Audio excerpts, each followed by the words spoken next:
Selamat pagi dan shalom. Pertama-tama saya bersyukur kepada Tuhan karena anugerah Tuhan saya ada di tempat ini. Terima kasih buat Bapak Gembala, Bapak Pendeta Paulus dan Ibu, dan juga untuk seluruh staf yang mengizinkan saya dapat melayani Bapak dan Ibu dalam firman Tuhan, dalam ibadah yang luar biasa ini. Terima kasih Pak Gembala, Tuhan memberkati. Nah, Bapak dan Ibu, hari ini saya ingin sampaikan firman Tuhan dengan satu tema tentang Roh Kudus. Pentingnya orang percaya hidup dipimpin oleh Roh Kudus. Karena saya percaya tanpa Roh Kudus kita tidak bisa buat apa-apa. Sehebat apapun saudara, sekaya apapun saudara, sebesar apapun deposito saudara, kalau tanpa Roh Kudus kita nggak bisa buat apa-apa. Toh hidup kita akan tumbang, Bapak dan Ibu. Iya toh? Hidup kita akan tumbang tanpa Roh Kudus. Nah, itu sebabnya penting hidup kita dipimpin Roh Kudus. Pernikahan kita, anak-anak kita, bahkan ketika saudara sedang berdagang, buka toko, kita pentingnya dipimpin oleh Roh Kudus. Yes, saya percaya Bapak Ibu bisa sepakat dengan kalimat pembuka ini. Amin. Nah, mari kita buka, saudara buka dalam Kisah Para Rasul pasal 1. Kisah Para Rasul pasal 1.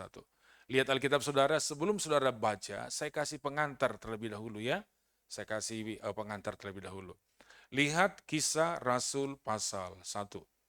Sudah dapat semua? Oke. Nah, Bapak dan Ibu di pasal 1 ini bicara tentang Roh Kudus turun. Tetapi di sini Roh Kudus belum turun. Nanti di pasal yang kedua, pada hari Pentakosta, Roh Kudus turun. Kemudian di pasal yang ketiga, para rasul lewat Petrus, mereka mendemonstrasikan kuasa Tuhan dan banyak orang sakit disembuhkan. Coba lihat pasal 1, saudara. Pasal 1. Saya bertanya, Bapak Ibu menjawab ya. Lihat pasal 1, Roh Kudus dijanjikan.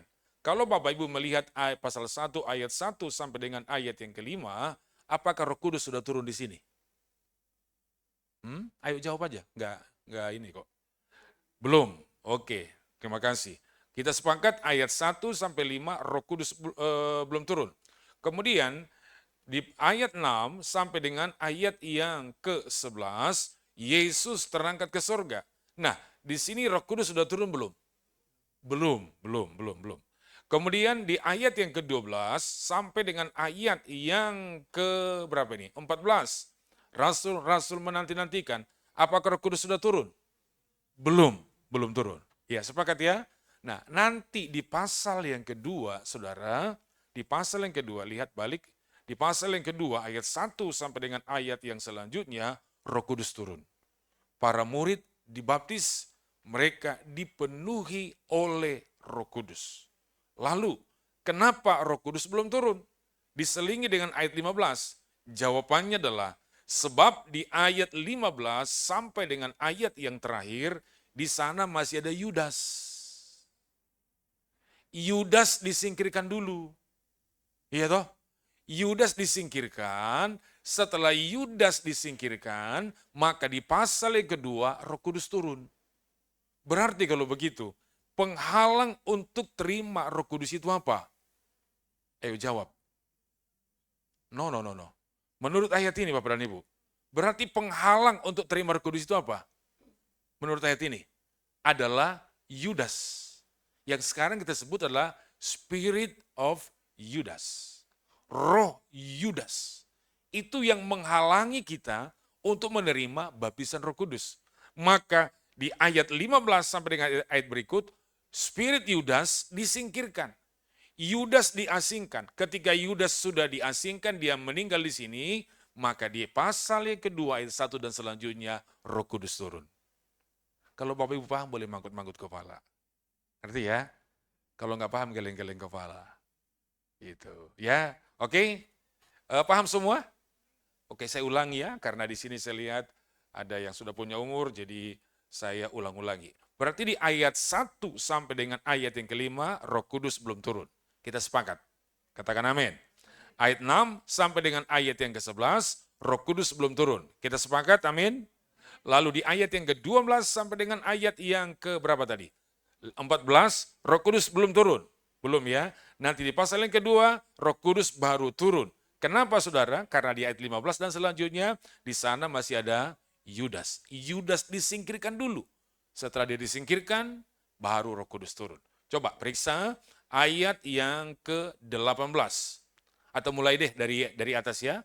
mulai dari atas. Ayat 15. Pada hari-hari itu berdiri Petrus di tengah-tengah saudara-saudara yang sedang berkumpul itu. Kira-kira 120 orang banyaknya. Lalu berkata, hai saudara-saudara, haruslah genap nas kitab suci yang disampaikan Roh Kudus dengan perantaraan Daud tentang Yudas, pemimpin orang yang menangkap Yesus itu. Dahulu ia termasuk bilangan kami dan mengambil bagian di dalam pelayanan ini. Yudas ini, sama-sama yuk, 23. Yudas ini telah membeli sebidang tanah dengan upah kejahatannya, lalu ia jatuh tertelungkup dan perutnya terbelah, sehingga semua isi perutnya tertumpah keluar. Teruskan. Semua orang penduduk Yerusalem, sehingga tanah itu mereka sebut dalam bahasa mereka sendiri, Hakaldama, artinya tanah darah. Sama-sama. Sebab ada tertulis dalam kitab Mazmur, biarlah perkemahannya menjadi sunyi, dan biarlah tidak ada penghuni di dalamnya, dan biarlah jabatannya diambil orang lain. Sampai di sini dulu. Jadi Yudas disingkirkan. Betul ya? Setelah Yudas disingkirkan, maka Roh Kudus turun. Bapak Ibu sampai di sini tangkap ya? Amin. Puji Tuhan. Nah, sekarang kita lanjut. Kita belajar tentang spirit Yudas. Jadi yang menghalangi kita terima Roh Kudus adalah spirit Yudas. Oh iya Pak Pendeta, kan Yudas sudah tidak ada. Betul, fisiknya tidak ada. Tapi spiritnya ini akan merusak Bapak dan Ibu. Merusak, dan ini mengganggu, menghambat kita untuk menerima akan Roh Kudus. Mari kita belajar. Saya adalah seorang gembala sidang. Saya bukan pengkhotbah entertain, ya, bukan pengkhotbah di gereja-gereja entertain yang besar, bukan. Ya, saya gembala sidang. Saya berkhotbah dan memastikan saudara harus mengerti apa yang saudara dengar supaya hidupmu powerful. Hidup saudara diberkati oleh Tuhan. Jadi izinkan saya mengulang-ulangi supaya nancap dalam hati saudara. Ingat loh, kehebatan firman Tuhan bukan ketika saudara dengar. Tapi kehebatan firman Tuhan ketika saudara berani menghidupi, berani melakukan. Maka firman ini akan membela hidup saudara. Betul ya? Kan seringkali kalau kita ke gereja, wah bagus loh khotbahnya. Apa yang bagus? Lucu. Yang diingat apa? Lucunya. Yang lain lupa saudara. Nah saya tidak begitu. Nah kita lihat. Kita mulai, yang siap katakan amin. Ayat 17. Dahulu ia termasuk bilangan kami dan mengambil bagian di dalam pelayanan ini. Yudas ini telah membeli sebidang tanah dengan upah kejahatannya, lalu jatuh tertelungkup dan isi perutnya terus terbelah sehingga semua isi perutnya tertumpah keluar. Hal itu diketahui semua penduduk Yerusalem. Saya mau tanya Bapak dan Ibu, ketika Yudas menjual Tuhan Yesus, menurut ayat ini, kira-kira penduduk Yerusalem tahu nggak kalau dalangnya, tokonya yang menjual adalah Yudas? Tahu nggak kira-kira? Belum tentu. Belum tentu. Tetapi ketika Yudas bunuh diri, ya toh, lalu isi perutnya tertumpah keluar, ayat ini jelas mengatakan seluruh penduduk Yerusalem tahu kalau Yudaslah yang menjual siapa? Tuhan Yesus. Artinya begini, saudara, ketika Anda berbuat dosa, mungkin tidak ada yang tahu. Suamimu pun mungkin gak tahu. Istrimu pun mungkin gak tahu. Gembala saudara juga mungkin gak tahu. Tetapi Bapak dan Ibu yang terhormat, kalau engkau berlama-lama dalam dosa itu, engkau tidak bertobat dalam dosa itu, suatu saat Tuhan bisa bongkar dosa kita. Betul enggak? Tuhan bisa mempermalukan kita. Oh, ternyata kamu begitu tuh. Ya ampun, di gereja alimnya luar biasa. Ya toh, kalau duduk saja bilang haleluya, berdiri aja bilang puji Tuhan, nyanyi aja angkat tangan luar biasa, sampai malaikat geleng-geleng kepala. Malaikat bilang, wih suaranya dahsyat luar biasa. Kalah kita, kata malaikat. Tapi di luar sana kelakuannya lebih daripada setan. Sampai setan bingung dan ngomong, yang jadi setan siapa? Situ apa sini? Saudara, kalau kita berbuat dosa dan kita nggak bertobat, Tuhan bisa bongkar dosa kita. Saya memimpin gereja Betel Indonesia Sudah cukup lama Bapak dan Ibu, ya beberapa periode ya. Saya lihat teman-teman yang berselingkuh, yang berzina, biasanya gak ada yang tahu, gak ada yang tahu. Tapi suatu saat Tuhan bongkar dosa mereka. Pelayanan kacau balau semua. Itu sebabnya bagian yang pertama, penghalang kita terima Roh Kudus adalah dosa. Amin. Spirit Yudas yang pertama adalah dosa. Hal itu diketahui oleh semua penduduk Yerusalem. Sampai di sini paham? Ayat 20. Sebab ada tertulis dalam kitab Mazmur, biarlah perkemahannya menjadi sunyi, sama-sama. Dan biarlah tidak ada penghuni di dalamnya yang keras, dan biarlah jabatannya diambil oleh orang lain. Saudara, Yudas itu punya jabatan. Coba saya mau tanya saudara, jabatan Yudas yang pertama itu sebagai apa? Ayo jawab. Sebagai bendahara, wow bagus sekali. Apalagi bendahara, sebagai murid, sebagai sahabat Tuhan Yesus, dan sebagai saudara Tuhan Yesus. Ada ayat-ayatnya. Nah hari ini jabatan, Yudas punya jabatan toh? Ada jabatannya kan? Jabatannya itu menurut ayat ini saudara, biarlah jabatannya diambil lalu diberikan kepada orang lain. Rupa-rupanya perjanjian lama sudah menubatkan itu. Dalam Mazmur 109 ayat yang ke-8. Itu jauh-jauh hari pemazmur sudah menubatkan. Biarlah jabatannya diambil lalu diberikan kepada orang lain. Jabatan Yudas apa ini? Biarlah umurnya berkurang, biarlah sama-sama. Biarlah jabatannya diambil orang lain. Yudas punya jabatan itu diambil. Lalu diberikan kepada orang lain. Nah hari ini jabatan Yudas itu diberikan kepada saudara. Yang pertama jabatannya apa? Yang pertama sebagai bendahara. Katakan bendahara. Jabatan Yudas yang pertama adalah sebagai bendahara. Nah Bapak Ibu, apa syarat utama dari seorang bendahara? Syarat yang utama dari seorang bendahara adalah bisa dipercaya. Betul enggak? Saya punya bendahara, itu orang yang baik. Seorang pengusaha, jadi kalau saudara misalnya pengen beli mobil sport, nah sama dia. Dia orangnya teliti dan tidak gampang keluarkan uang. Itu bendaharanya. Nah saudara, bendahara itu enggak orang sembarang. Harus bisa dipercaya. Bapak Ibu adalah bendaharanya Tuhan. Loh kok enggak ada aminnya? Anda adalah bendaharanya Tuhan. Tuhan mempercayakan saudara setiap bulan sekian puluh juta. Dan syaratnya Anda dan saya harus bisa dipercaya. Kita harus bisa dipercaya oleh Tuhan. Kita aja hubungan suami istri harus bisa dipercaya. Coba kalau seorang suami nggak bisa dipercaya sama istri, kacau itu keluarga. Papa udah di mana? Oh sudah WTW, OTW. Betul ya? Padahal lagi kongko-kongko sama temannya di Starbucks. Ya sebentar lagi ya Maya, tunggu ya 5 menit lagi. Padahal masih di ujung kulon sana. Bisa dipercaya nggak model seperti itu? Nggak bisa dipercaya. Saudara, Yudas ini sebagai bendahara. Syarat utama seorang bendahara adalah harus bisa dipercaya. Ya, tolong multimedia buka Yohanes pasal 12 ayat 3. Mari kita lihat.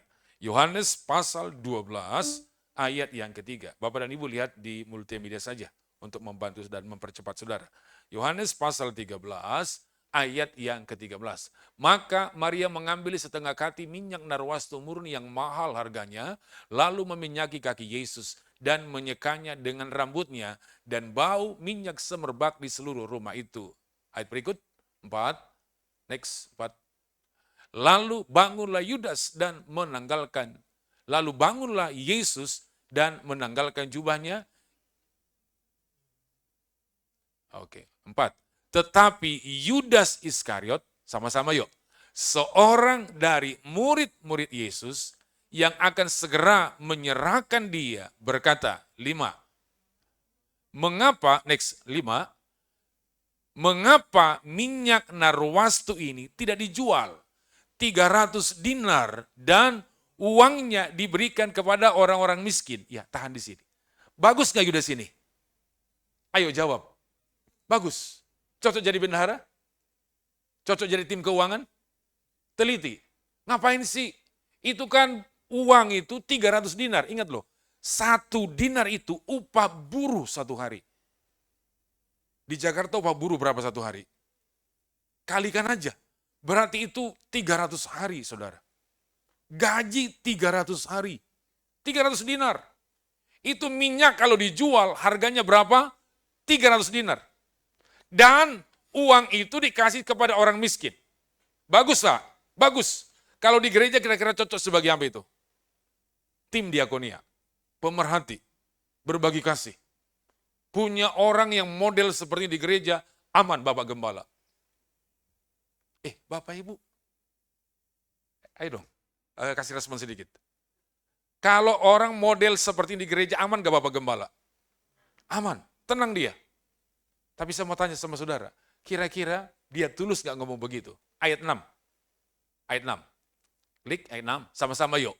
Hal itu dikatakannya bukan karena ia memperhatikan nasib orang-orang miskin, melainkan seorang ia sering di dalam apa? Kas yang dipegangnya. Spirit Yudas yang kedua adalah cinta uang. Sepanjang kita cinta uang, jangan harap dibaptis oleh Roh Kudus. Amin Bapak dan Ibu. Kelihatannya bagus. Buat apa sih dibuang-buang itu uang? Buat apa sih dibuang-buang itu minyak? Ya, minyak naras itu kan minyak paling mahal kan? Bisa buat urapan, bisa buat obat, bisa untuk make up, dan lain sebagainya. Ya, punya klasifikasi begitu. Itu kalau dijual, mahal sekali. Kasih saja sama orang miskin. Tapi kelihatannya dia seorang apa Bapak Ibu? Maling. Seorang pencuri. Nah ini namanya cinta uang. Kemunafikannya kelihatan di sini. Saudara, Bapak dan Ibu yang terhormat, sepanjang kita cinta uang dan lain sebagainya, kita tidak akan bisa dipenuhi Roh Kudus. Kita butuh uang enggak? Butuh. Betul ya? Kita butuh uang? Butuh uang. Tapi buang uang bukan segala-galanya. Saya kasih selingan sedikit untuk kasih kesaksian buat saudara. Ya boleh ya? Amin? Ayo antusias, amin? Ya, saya dari hari Jumat berkhotbah loh, 2 sesi. Kemarin, Sabtu 2 sesi. Hari ini sampai malam. Nah, di samping gereja kita itu ada satu rumah. Saya bilang sama Tuhan, Tuhan aku pengen ini rumah. Pengen. Buat anak sekolah minggu. Karena kan dulu kita punya anak sekolah minggu sebelum COVID jauh itu, sampai 5 kelas. Aku pengen ini rumah Tuhan. Lalu saya tanyalah sama yang punya rumah, Opung, ini rumah mau dijual enggak? Boleh, kalau gereja mau. Ya kira-kira berapa Opung harganya? Ya 3 miliar lah untuk gereja. Opung ini kalau buka harga yang benar aja. Ya NJOP-nya kan enggak sampai segitu. Paling 1,5 lah. Oh enggak. Ya kalau mau 3M. Ya kalau enggak. Oh ya sudahlah. Sing waras ngalah dalam hati saya. Ya. Orang tua jangan pernah dilawan. Orang baik jangan dilawan. Apalagi orang cantik jangan dilawan. Kalah kita. Saudara, akhirnya dia meninggal karena COVID. Ya, meninggal karena COVID, lalu anak-anak ahli warisnya, mereka baku ribut dan lain sebagainya. Akhirnya nggak jadilah rumah itu, tapi yang nomor 3, saya nomor 1, nomor 2, nomor 3. Nah saya bilang sama Tuhan kalau begitu nomor 3 sajalah. Ya nomor 3 saja. Saya tanya sama yang punya, Pak Dokter itu rumah dijual nggak? Iya dijual. Gitu berapa? Ya untuk gereja bolehlah 2M. Wah mahal sekali. Ya udahlah, 2M. Nah saudara, singkatnya Tuhan itu baik. Tuhan itu baik luar biasa. Ya, ini di YouTube ya. Oke. Nah saudara, ada jemaat yang sakit. Ibu-ibu yang terhormat, mohon maaf. Dia kayak tumor payudara. Dokter katakan payudaranya harus diangkat. Tapi ini orang yang cinta Tuhan. Seorang pendoa. Pelayan Tuhan yang hebat. Mereka cinta Tuhan. Saudara, ketika dokter katakan payudaranya akan diangkat, mohon maaf ibu yang terhormat ya, akan diangkat, apa dibilang? Dokter salah, Tuhan yang benar. Dokter salah, Tuhan benar. Berkali-kali. Setiap kali keluar dari ruangan dokter salah, Tuhan benar. Dokter salah, Tuhan benar. Bapak dan Ibu, ini kan hari berganti minggu berganti bulan, kan harus ada tindakan nih. Apakah mau dibiarkan atau bagaimana? Kemudian dia puasa, dia minta sama Tuhan, supaya Tuhan lakukan mujizat. Singkatnya saudara, setelah dicari waktu, mereka bertemulah dengan dokter. Apakah harus diangkat atau tidak? Apakah ada tindakan atau tidak? Saudara, setelah direkam, dicek up segala sesuatunya. Bapak Ibu percaya atau tidak, saya berdiri dalam nama Tuhan Yesus di mimbar ini, itu tumornya hilang. Tumornya hilang. Antusias gitu loh, bilang amin. Iya. Tumornya hilang. Sembuh Bapak dan Ibu. Nah, sebagai ungkapan syukurnya, ini masa COVID yang kemarin, pas lagi tingginya COVID. Lalu dia transferlah berkat untuk gereja. Cepet tiau, 100 juta rupiah. Saya bilang Tuhan terima kasih. Ini pertanda. Ya, ini pertanda nih. Kalau Tuhan buka jalan. Saya sambil menangis karena belum pernah dapat berkat 100 juta. Gak lama kemudian, di bulan yang sama, di minggu berikut, dia transfer 1 miliar. Gak lama kemudian, di minggu berikut, dia transfer lagi 1 miliar. Berarti berapa? 2,1. Harga rumah itu 2 miliar. Pajak, notaris, dan lain sebagainya kurang lebih 100 jutaan lebih. Selesai sudah, kita eksekusi, saudara. Selesai itu rumah. Kita beli. Artinya, Bapak dan Ibu yang terhormat, artinya tidak ada yang sulit buat Tuhan. Amin. Gak ada yang sukar. Ada saja cara Tuhan menolong. Ada saja cara Tuhan membela hidup kita. Yang penting jangan hidup dosa, jangan cinta uang. Ini yang merusak hidup kita, Bapak dan Ibu. Yudas punya jabatan yang tadi itu dikasih buat siapa? Buat kita. Jadilah bendahara yang baik. Bendahara itu harus bisa dipercaya. Saudara harus bisa dipercaya oleh Tuhan. Kalau kita semakin dipercaya, semakin diberkati. Semakin dipercaya, semakin diberkati. Tapi kita semakin tidak percaya, semakin tidak diberkati oleh Tuhan. Nah, makanya di pasal ini, kita kembali ke dalam Kisah Para Rasul, Yudas disingkirkan. Setelah Yudas disingkirkan, saudara, maka di pasal yang kedua, Roh Kudus turun. Ya, jelas ya? Di pasal yang kedua, Roh Kudus turun. Baru di pasal yang ketiga, perhatikan baik, di pasal yang ketiga. Di pasal yang ketiga, mereka mendemonstrasikan kuasa Tuhan. Bapak Ibu boleh membuka? Mereka mendoakan orang-orang sakit di sana. Pasal 3 ayat 1 saya baca ya. Pada suatu hari menjelang waktu sembahyang, waktu pukul 3 petang, naiklah Petrus dan Yohanes ke bait Allah. Di situ ada seorang laki-laki yang lumpuh sejak lahirnya sehingga ia harus diusung. Tiap-tiap hari orang itu diletakkan dekat pintu gerbang bait Allah yang bernama Gerbang Indah untuk meminta sedekah kepada orang yang masuk ke dalam bait Allah. Anda sendiri 23.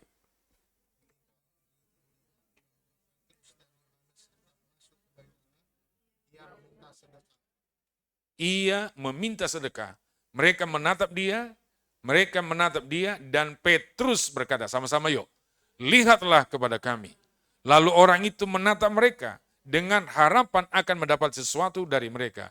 Tetapi Petrus berkata, emas dan perak tidak ada padaku. Tetapi apa yang aku punya, ku berikan kepadamu. Sama-sama. Demi nama Yesus Kristus, orang Nazaret itu, berjalanlah. Lalu ia memegang tangan kanan orang itu dan membantu dia berdiri. Seketika itu juga kuatlah kaki dan saudara, di pasal yang ketiga mereka mendemonstrasikan kuasa Tuhan. Bayangkan ketika Petrus masuk ke bait suci, di pintu gerbang situ ada orang lumpuh. Bukan 5 tahun, bukan 2 tahun, bukan 10 tahun. Tapi lumpuh sejak lahir. Bayangkan dia menjadi beban buat orang lain. Bayangkan dia betapa hancurnya hidup dia. Boro-boro dia memikirkan seorang anak gadis untuk menjadi pasangan hidup dia. Ngurus diri sendiri aja nggak bisa. Gitu. Boro-boro dia memikirkan keturunannya. Untuk menyuapkan makanan saja ke mulutnya dia harus berjuang. Karena lumpuh. Kaki lumpuh, tangan lumpuh. Jadi beban orang lain. Dia datang, dia lihat Petrus. Petrus bilang apa? Karena kan orang ini minta sedekah kan? Om, minta om, kasihanilah aku. Udah 5 hari, 5 minggu, 5 tahun saya belum makan, mungkin kira-kira begitu. Tapi Petrus bilang apa? Lihat kami, lihat kami. Lihat saya. Look me, lihat saya. Apa yang kau minta itu? Emas dan perak tidak ada padaku. Aku nggak punya. Ya, kau minta emas, aku nggak punya. Kau minta perak, aku juga nggak punya. Kau minta dolar, dulu belum ada, jadi kamu nggak punya. Ya, rupiah, aku juga nggak punya. Tapi yang aku punya cuma satu. Kuasa dalam nama Tuhan Yesus. Kau percaya? Bangkit, bangun. Apa yang terjadi Bapak Ibu? Orang itu bangkit. Dengar aplikasi rohaninya, dengar saya. Anda boleh saja nggak punya uang banyak. Boleh saja engkau tidak punya tabungan sampai 10 digit di bank. Boleh saja Anda nggak punya apartemen, mobil mewah. Boleh saja Anda belum punya mobil listrik dan lain sebagainya. Tetapi jangan sampai tidak punya Roh Kudus. Ayo, yang ngerti boleh manggut-manggut kepala. Boleh saja kita nggak punya harta, tapi jangan sampai tidak punya Roh Kudus. Yang jadi persoalannya sekarang ini kan banyak kita nggak punya harta, nggak punya Roh Kudus, nggak punya rumah, jadi gembel rohani. Jangan, saudara boleh saja kita nggak dikenal banyak orang, tetapi kita harus punya Roh Kudus. Amin. Boleh saya bersaksi? Boleh ya. Ini kan kesaksian fakta hidup. Jadi waktu saya SD Bapak dan Ibu, saya punya penyakit. Malu sebenarnya kalau ngomong. Tapi karena saya punya Tuhan Yesus, jadi dengan bangga saya bersaksi di hadapan saudara. Jadi waktu SD itu saya punya penyakit. Ya, mau tahu penyakitnya? Saya gagap. Waktu SD itu gagap. SMP juga gagap. Saudara bayangkan mungkin kalau bahasa sekarang saya mungkin dibully habis-habisan. Ya, cuma kan dulu kan belum ada bahasa bully toh. Ya, baru zaman sekarang. Wah, jadi bahan olok-olokan Bapak dan Ibu. Karena gagap. Lulus SMP saya pikir Tuhan sudah, saya masuk ST saja. Ya, sekolah teknik. Jadi ahli mesin kah? Atau buka bengkel kah? Ya kan nggak perlu ngomong sama orang kan? Hanya wah begitu-begitu. Tetapi Bapak Ibu tahu, orang tua saya kirim saya ke seminari Bethel Petamburan, Jakarta. Masuk ke sekolah Alkitab. Bapak Ibu tahu kalau orang masuk ke sana, outputnya keluarnya jadi apa? Jadi pendeta. Pendeta modalnya apa? Mulut. Kalau dia ngomong a habislah semua. Coba kalau saya ngomong gagap di sini, Anda pasti komplain sama Pak Gembala. Pak Gem, apa ada orang lebih hancur lagi dari sini Pak? Saya percaya, saudara pasti begitu. Kalau Bapak suruh kita datang ke gereja hanya untuk mendengarkan orang gagap, maaf Pak, saya lebih baik di YouTube saja dengerin Pak. Ya benar apa betul? Tapi Bapak Ibu tahu, Tuhan itu dahsyat. Iya toh? Saya masuk ke seminari Bethel tahun 83. Saya berdoa dan pasrah, saya katakan, saya berserah Tuhan, terserah Tuhanlah. Semau-maunya Tuhan. Semau-maunya Tuhan. Tuhan mau permalukan kah, mau apa kah, mau jadikan seperti Musa kah, yang dulu dia gagal, tapi jadi pemimpin. Terserah Tuhan mau apain. Pokoknya aku berserah kepadamu. Mau disembelih juga enggak apa-apalah. Karena enggak ada lagi pilihan yang lain. Namanya masuk ke sekolah Alkitab, modalnya apa? Mulut. Ngomong. Guru, ngomong. Jaksa, ngomong. Hakim, ngomong. Kondektur zaman dulu juga pasti ngomong. Semua ngomong. Tapi Tuhan itu hebat Bapak dan Ibu. Ya, saya lancar ngomong. Dulu ya Pak Paulus, ada sidang Sinode Raya di Istora Senayan, Jakarta. Tahun 2004. Saya sekretaris 3. Sekretaris 3 dalam panitia sinode itu. Dan saya harus berdiri ke depan, menyampaikan pengumuman. Di depan 10.000 banyak manusia. Bayangkan, tetapi Tuhan tidak mempermalukan. Amin gitu loh. Ya. Nah makanya saya mau tantang saudara. Adakah saudara punya kelemahan? Anak-anak muda yang masih generasi Z, ya, Anda generasi milenial, jangan pernah engkau ragukan dengan Tuhan. Mohon maaf, mungkin orang tuamu tidak sekaya seperti tetangga kita, anak-anak PIK sana. Kau usah minder. Buktikan Anda punya Tuhan Yesus. Ya, generasi Z, generasi milenial, Y, ya lihat saya, anak-anak muda. Mungkin orang tuamu tidak bisa memberikan engkau berlian, handphone yang mahal, kau usah khawatir. Buktikan bahwa engkau mampu berkarya. Belajar yang baik. Belajar bahasa Inggris. Belajar bahasa Korea. Belajar bahasa Jepang. Bila perlu, ya belajar bahasa Arab. Yang penting salah satu bahasa aja. Yang penting satu bahasa aja. Cucu saya bilang yang penting satu bahasa aja dek, kau pelajari. Karena dia lahir di Timor Leste, yang penting jangan bahasa Timor Leste. Yang lain boleh. Ya. Ya, yang penting jangan bahasa ya Portugal. Bapak Ibu, anak-anak muda nih ya, generasi Z, ya generasi Y, belajar. Kalau mungkin orang tua kita tidak sekaya seperti mereka, engkau punya Tuhan. Orang yang berdiri di depanmu adalah orang yang sudah mengalami betapa Tuhan itu hebat. Betapa Tuhan itu dahsyat. Amin. Masih ragu dengan Tuhan? Boleh saja kita tidak punya harta. Emas dan perak tidak ada padaku. Baca sama-sama yuk. Ayat 6. Emas dan perak tidak ada padaku. Tetapi, sama-sama, apa yang kupunya, kuberikan kepadamu. Yang keras. Demi nama Yesus Kristus. Terus, berjalanlah. Lalu ia memegang tangan kanan orang itu dan membantu dia pergi. Membantu dia berjalan. Seketika itu juga. Tuhan gak tunggu-tunggu. Tunggu ya. 5 jam lagi, 6 jam lagi.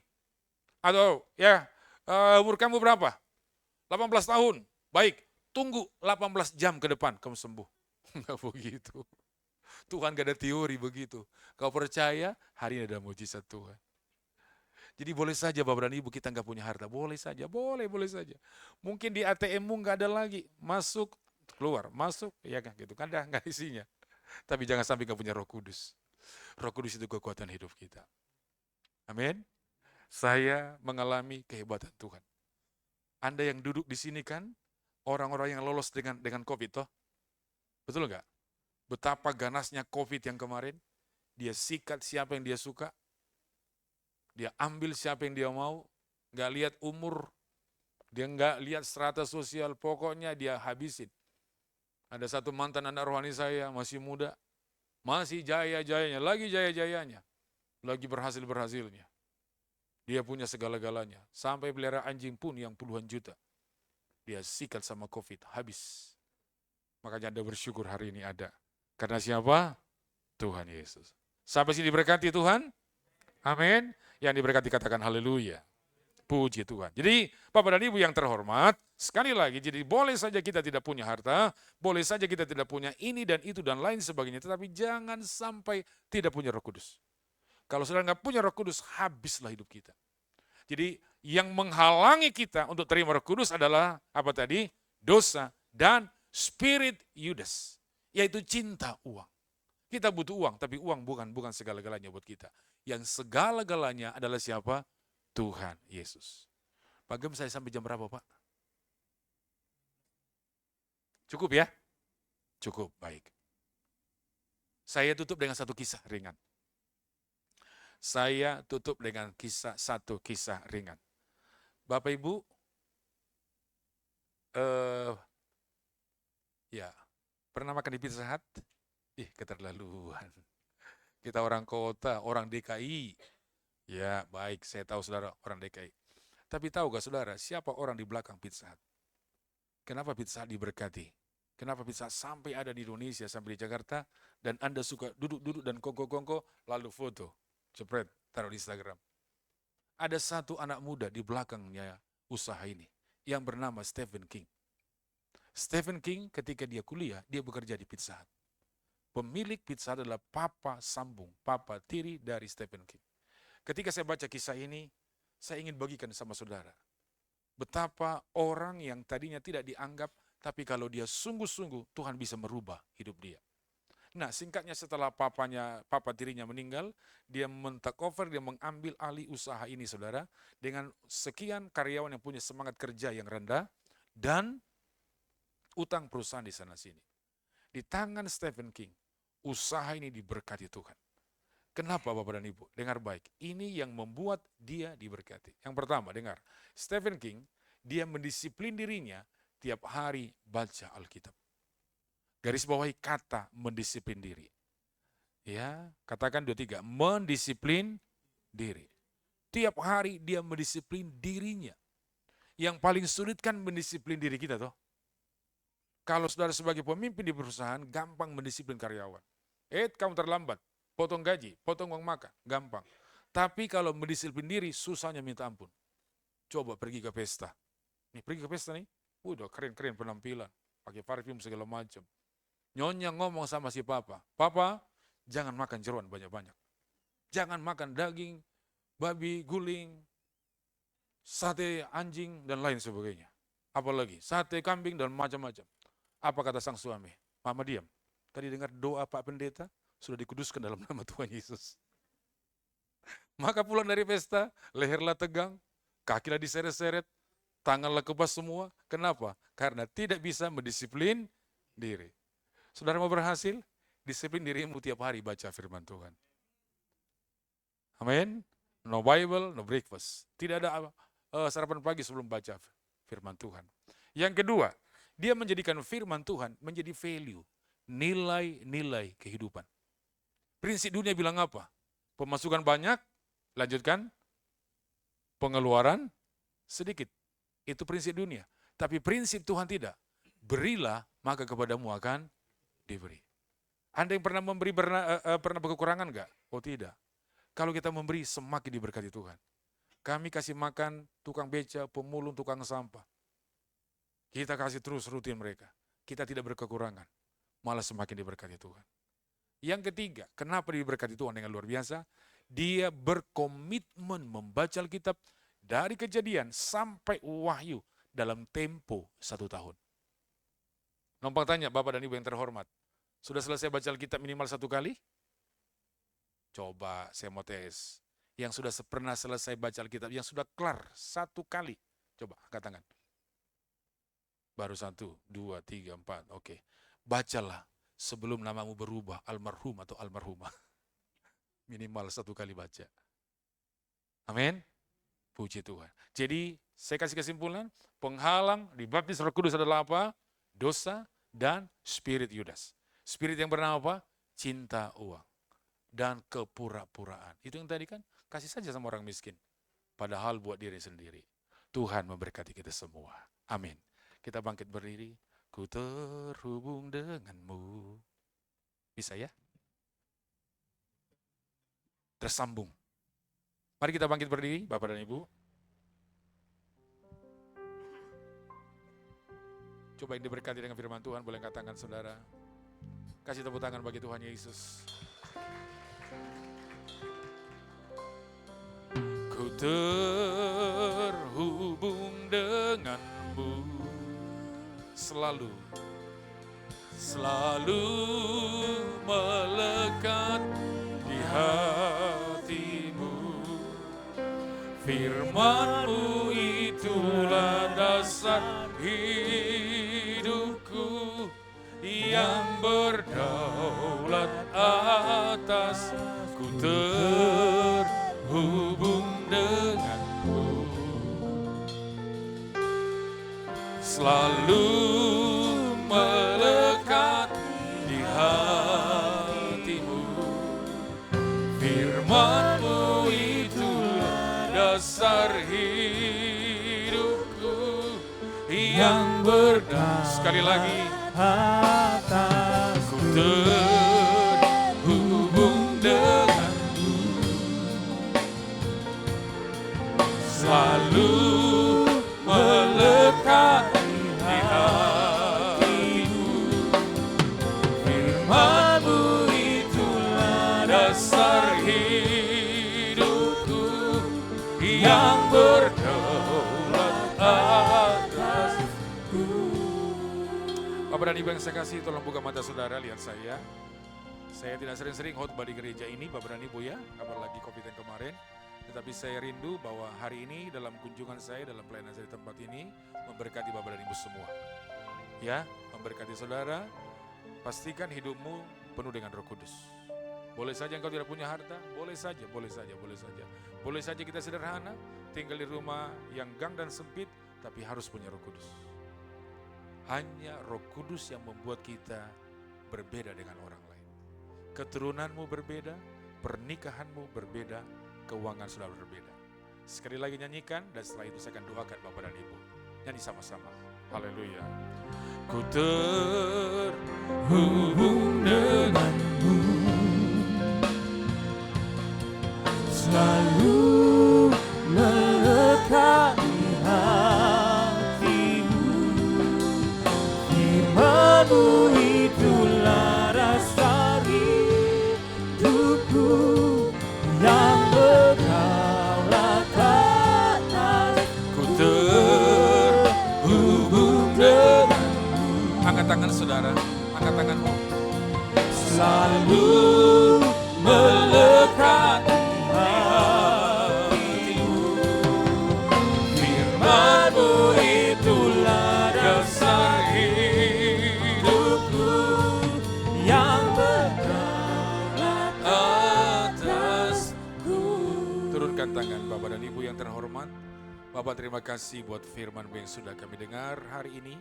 Sebelum hamba aminkan pelayanan firman ini, hamba berdoa buat kami semua. Sayangilah kawanan domba-domba-Mu ini ya Tuhan. Belalah hidup mereka, belalah pernikahan mereka, belalah keturunan mereka. Hamba berdoa buat kami semua. Namun sebelumnya itu, hamba berdoa Engkau koreksi hati kami. Jika di antara kami yang masih terikat dengan spirit Yudas, kami cinta uang, kami mengukur segala-galanya dengan uang, bahkan kami berpura-pura, ya Tuhan. Biar Roh Kudus mengampuni, menyucikan, membasuh kami dengan darah-Mu yang kudus. Sehingga Roh Yudas ini tidak menghalangi kami untuk menerima baptisan Roh Kudus. Dan sekarang hamba berdoa buat kami semua. Bapak dan Ibu yang saya kasihi, saya ingin doakan saudara. Yang rindu, saya doakan pejamkan mata Bapak dan Ibu, buka kedua tanganmu. Dari mimbar ini saya ingin berdoa buat Bapak dan Ibu. Bapa, dalam nama Tuhan Yesus, letakkanlah tanganmu di atas kami. Sayangilah setiap kami Tuhan. Dalam nama Tuhan kami Yesus Kristus, penuhilah kami dengan Roh-Mu yang kudus. Kami butuh Roh-Mu di tengah-tengah dunia yang penuh dengan gejolak ini. Dunia yang tidak menentu, dunia yang tidak punya arah ini ya Tuhan. Kami ingin hidup kami, keluarga, pernikahan, keturunan kami dipenuhi oleh Roh Kudus. Sehingga kami bangkit dari segala kelumpuhan, kematian rohani, kelumpuhan ekonomi, kelumpuhan dalam pernikahan. Hamba melepaskan anugerah, kasih sayang Tuhan kepada setiap kami. In the name of Jesus, dalam nama Tuhan Yesus. Diberkatilah setiap tangan-tangan yang terangkat dan terbuka ini Tuhan. Diberkatilah pernikahan mereka, diberkatilah keturunan mereka, diberkatilah kesehatan mereka Tuhan. Apapun yang mereka perbuat dibuat Tuhan berhasil. Dalam nama Tuhan Yesus Kristus. Turunkan tangan saudara.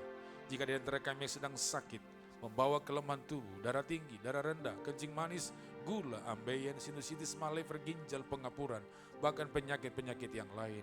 Hamba berdoa biarlah darah Yesus yang suci dan yang mulia itu menjamah setiap kami, memulihkan setiap kami. Kami pulang membawa dengan tubuh yang sehat, karena tubuh kami adalah bait-Mu yang kudus ya Tuhan. Terima kasih Bapak, hamba-Mu, Bapak Gembala yang kami kasih di tempat ini, Bapak Pendeta Paulus Pujianto. Tuhan mengurapi bersama dengan istri dan keluarga mereka. Beri kesehatan, beri kekuatan bagi hamba-Mu untuk dapat terus berkarya untuk hormat bagi kemuliaan nama Tuhan. Terpujilah Tuhan kekal selama-lamanya. Dalam nama Tuhan Yesus, kami berdoa dan bersyukur. Kami pulang membawa kesehatan, kesembuhan, pemulihan, berkat finansial yang berlimpah-limpah mulai hari ini sampai selama-lamanya. Dalam nama Tuhan Yesus, dengan sukacita kita berkata, amin. Silakan duduk Bapak dan Ibu.